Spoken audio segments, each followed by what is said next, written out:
dessas aí. Mas, ó, eu aposto no Palmeiras contra o Galo, contra qualquer um adversário que, pra mim, o Palmeiras vai bater campeão brasileiro esse ano. Muito Palmeiras, então, meu caro Ricardo Melo. Vamos falar muito do tricolaço do Morumbi. As informações do Verdão com Leandro Boldaquian. Fala, meu amigo Tomás, Rafael, pessoal ligado em mais uma edição do nosso Papo de Craque pela Transamérica. No Palmeiras, a quinta-feira ficou marcada pela suspensão do técnico Abel Ferreira, que foi julgado pelos gestos obscenos na eliminação do Palmeiras diante do Flamengo pela Copa do Brasil, e ele foi enquadrado no artigo sobre ética, né, conduta antiética e moral também em relação à arbitragem, né, que possa ser ofensivo para os árbitros, e o Abel pegou 2 jogos de suspensão e vai cumprir no Campeonato Brasileiro, algo que o Palmeiras não concordou e por isso entrará, né, com efeito suspensivo para que ele cumpra essa pena na competição em que foi expulso, justamente a Copa do Brasil de 2025. Vamos acompanhar, né, se o técnico estará ou não no banco de reservas no sábado, quando o Verdão receberá o Atlético Mineiro em Campinas. Mike, recuperado, pode voltar a ser uma opção para o técnico Alviverde, tem trabalhado normalmente, ainda, né, não tem ritmo de jogo, então talvez o Abel ainda não coloque-o como titular. Caio Paulista volta para a lateral esquerda. O atleta ontem fez um depoimento na polícia, né, negando as acusações da ex-mulher Clara Monteiro de agressão, e está rolando a investigação. O Palmeiras, por enquanto, né, segue contando com o jogador. E o Rafael Veiga deve repetir a formação no ataque na vaga do Estevão. Verdão, portanto, com a equipe bem próxima do que jogou contra o Vasco para encarar o reserva do Galo. O Galo envolvido nas 2 Copas, classificado ontem, jogará na semana que vem pela Copa do Brasil, Tomás. Boa, Lelê, são 5h20. O Palmeiras agora como São Paulo, né? Ou São Paulo, né? Agora como Palmeiras, pensando só no Campeonato Brasileiro. Só que o Palmeiras ainda pode sonhar com o título, né, meu caro Guilherme Lage? Queria saber de vocês também sobre o Abel Ferreira, que tomou esse gancho aí. Eu não gosto muito dessas suspensões, mas enfim, tomou 2 jogos de suspensão, não cumpriu nenhum ainda, não teve a suspensão automática, Nori. Então, ele, se não tiver efeito suspensivo, se o Palmeiras não recorrer, ele vai ficar fora dos 2 próximos jogos por conta daquele, não sei se eu posso falar em suposta mão no Golfo Pérsico ali, nas regiões baixas. Encheu a caixa de câmbio. Encheu a caixa de câmbio, como queiram, né? Colocou a mão ali embaixo. E por conta disso, o tribunal suspendeu o português em 2 jogos, Nori. Exagero ou justo para você? O Abel paga pelo personagem que ele criou com essas reclamações, né? Ele é reincidente mais de uma vez, não sei quantas vezes ele é reincidente. Então tem um peso no comportamento dele.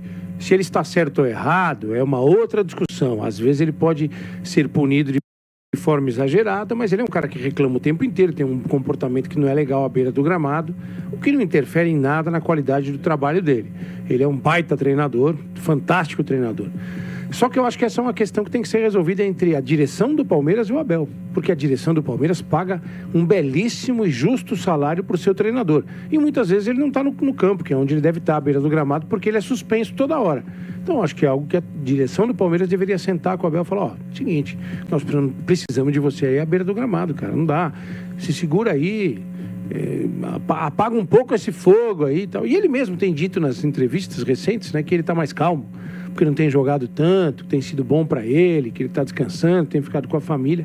Tomara que ele não seja tão suspenso assim, porque eu acho que ele faz falta à beira do campo. Antes de eu tocar a bola pro Melo, acho que você concorda com o Gui, né, em relação ao Fortaleza, você já tira um pouquinho da... Cara, sabe o que eu acho do Fortaleza, Tomás? O Fortaleza tem um grande time, mas faltam jogadores pro Fortaleza. O Fortaleza não tem jogador decisivo.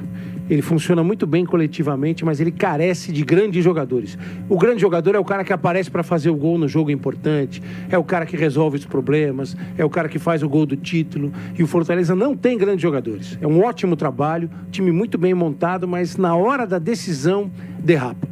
Talvez o cara que tenha faltado na decisão contra a LDU, por exemplo, no ano passado, né?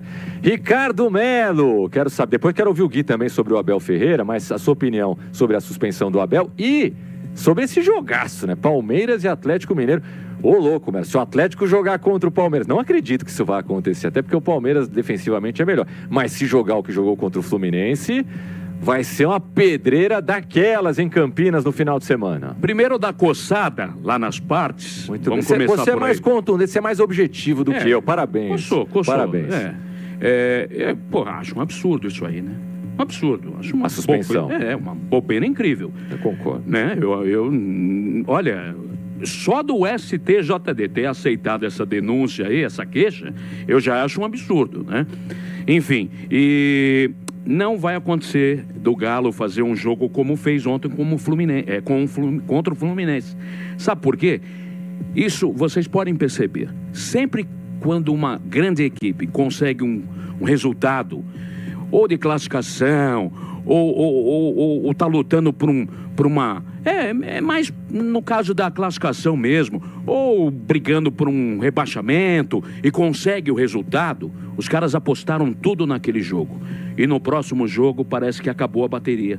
Os caras não têm força.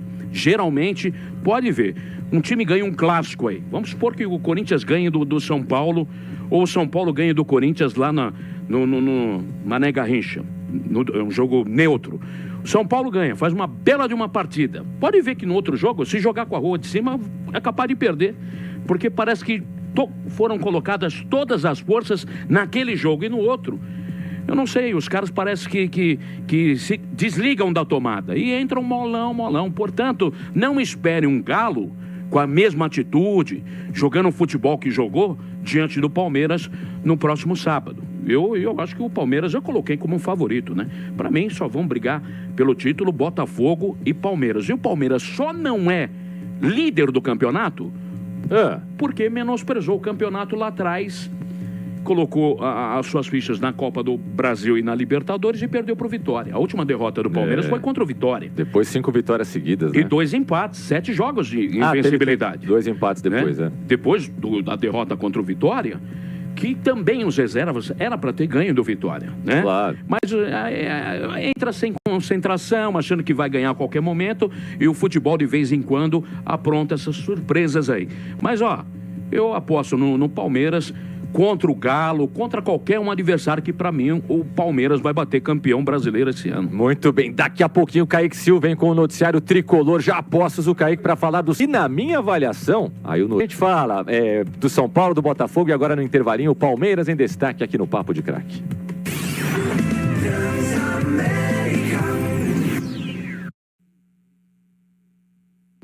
Muito bem, o Palmeiras tem problemas para jogar contra o Atlético Mineiro, Nori? De novo, Marcos Rocha e Mike, né, fora de campo. O Giai talvez jogue mais uma vez, o Estevão segue de fora e agora o Richard Rios, a gente comentou sobre isso, você falou do fato dele fazer sempre muita falta, é um grande jogador. O Palmeiras tem os seus probleminhas, mas o Atlético pode vir de repente com um time, não diria meia boca, mas mistão para essa partida. Ou será que o Milito, num campeonato em que o Atlético não sonha com muita coisa, vai colocar só titular? Acho pouco provável, hein, Nori? Talvez ele comece com um time deixando os principais nomes no banco. Não sei se ele vai deixar alguém em Belo Horizonte e não mandará para Campinas. O Palmeiras tem alguns desfalques aí, pode ter mais desfalques, mas é um time... O Palmeiras é muito consistente. Para o tipo de campeonato que o Palmeiras está disputando agora, que é o Campeonato Brasileiro de Pontos Corridos, essa consistência faz diferença, né? E o elenco que o Palmeiras montou, por exemplo, o Giai é uma alternativa, ele não pode ter o Marcos Rocha, não pode ter o Mike, tem o Giai.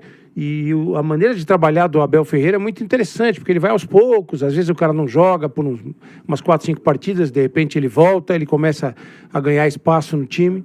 Mas eu acho que o Atlético vai adotar essa postura, Tomás, de ficar com os seus principais nomes no banco e, se precisar, colocar. Porque tem o jogo da Copa do Brasil, parece um Galo mais copeiro do que de pontos corridos nessa temporada. Não, eu tô combinando aqui, desculpa, viu, Nori? Tô só combinando aqui com o Dinho a sequência do programa. Voltaremos já com a vinheta do São Paulo, já com o Kaique Silva, trazendo todas as novidades do São Paulo. Tem perguntas aqui, sua bancada. Eu quero ouvir as suas perguntas, só vou mandar um abraço aqui pro nosso ouvinte dele, Ricardo Melo. Então, o Herbert Assis e o Fabiano Mendes estão nos acusando de passadores de pano, né? Eu vou tirar aqui os adjetivos que eles colocaram, mas é mais ou menos assim: pô, o Abel esfregando na cara de vocês e vocês vão ficar só nisso? Tendo essa passada de pano? A gente não passou pano. Eu só acho uma frescura, uma coçadinha. O órgão? Esfregou na cara dele, na minha não, pô. Não, eu então, tava em casa tranquilo lá assistindo, não senti cheiro de nada, pra mim tá tudo tranquilo. Esfregou na dele, na minha não, cara, não sei, aí você responde por você. Cara, é uma cultura de suspensões, de punições, eu continuo achando, eu fico maluco quando o comentarista de arbitragem de qualquer transmissão com 5 ou 6 minutos do primeiro tempo, na primeira desavença entre dois jogadores, já fica cobrando cartão amarelo. O árbitro vai perder o controle do jogo. O que eu acho é que o árbitro estraga o jogo, quando por conta de uma discussãozinha leve ali com 10 minutos, ele já deixa 2 jogadores pendurados. É que o Abel paga pelo histórico dele. Exato. O Abel tem um péssimo comportamento em vários momentos, ele já pediu um monte de desculpas, várias vezes pediu desculpas, e quando acontece alguma coisa, ninguém aqui está aplaudindo o gesto dele. Por favor. Quem entendeu isso, entendeu errado. E acho que ele foi mal. Ele fez o que ele quis fazer, muito claro. Ele tentou inventar uma desculpa na hora, depois ele se arrependeu, se desculpou pelo gesto, mas eu acho que as punições que ele sofre, muitas vezes, elas são decorrentes do comportamento anterior dele. Palmeiras sem Estevão é um time muito sonolento. Impressionante a influência do menino no time, diz aqui o Bruno Henrique. Você concorda, Guilherme Lage? Sem o Estevão o time fica muito pior, muito sonolento? Concordo. Essa derrota que o Melo citou no começo do programa, Palmeiras e Vitória, o Palmeiras estava num dos piores momentos porque sentia a falta do Estevão, ele volta nesse jogo, mas volta meio mambembe. Foi uma volta bem esquisita. O Abel teve alguns problemas aí com seu departamento médico durante essa temporada, algumas reclamações públicas, e essa questão do Estevão talvez tenha sido uma das principais, né, nesses desencontros, a gente pode dizer, entre o treinador e o seu departamento médico. O Estevão volta dando toda a impressão de que não estava 100% e se machuca, né, reagrava a lesão durante o jogo, que o atrapalhou, inclusive, contra o Botafogo. E para mim, né, o Palmeiras nessa época, Tomás, e eu falei, né, mais cedo aí no programa que a gente tem várias provas de que jogar várias competições ao mesmo tempo nesse ano complicam a vida dos clubes. O Palmeiras, naquela época, é uma prova viva disso.